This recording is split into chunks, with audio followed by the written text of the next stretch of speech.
I've asked you all here because I wanted to reiterate my call from last night for Ed Burke to resign as Alderman of the 14th Ward. We will be sending him a letter later this morning to memorialize that request. Let me start out by saying, obviously, Alderman Ed Burke is entitled to an absolute presumption of innocence of the criminal charges. But the standard by which public servants should serve is different.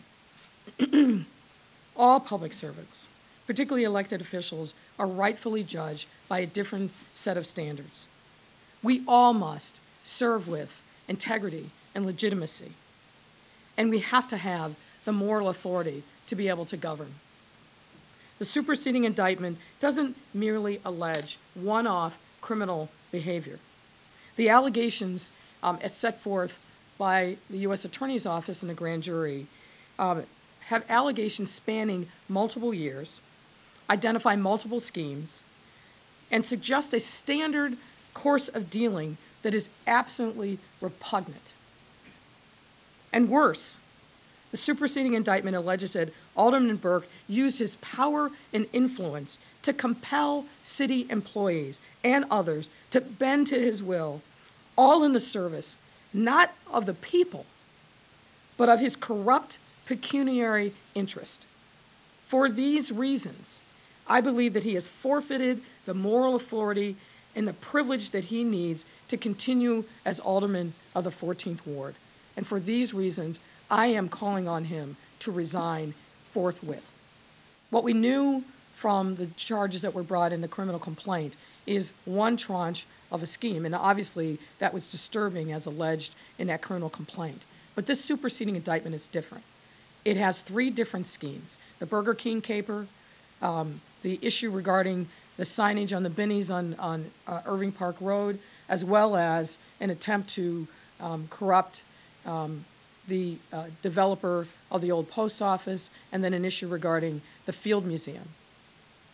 As I said, what the superseding indictment alleges is multiple schemes over multiple years where he is trying to use his power and influence as the Finance Committee chair, and then using city employees to bend to his will to get them to, unwittingly, hopefully, participate in a criminal scheme. That is a far degree different. That information absolutely was not before the voters of the 14th Ward when they went to the polls and voted for him on February 26. So I think that the circumstances have changed dramatically. But no matter what, no one can serve with integrity and legitimacy and deliver on behalf of their constituents with this kind of allegation hanging over them. And so for these reasons, I'm calling on him to resign. Council exists in a world that's a little bit different than, I think, ordinary citizens. I hope that there is distress and concern about what the indictment suggests is the way in which Alderman Burke conducted himself as a matter of course over many, many years. And I hope that this is a cautionary tale for any alderman, particularly the newly minted alderman, that this is not the path that they should go on.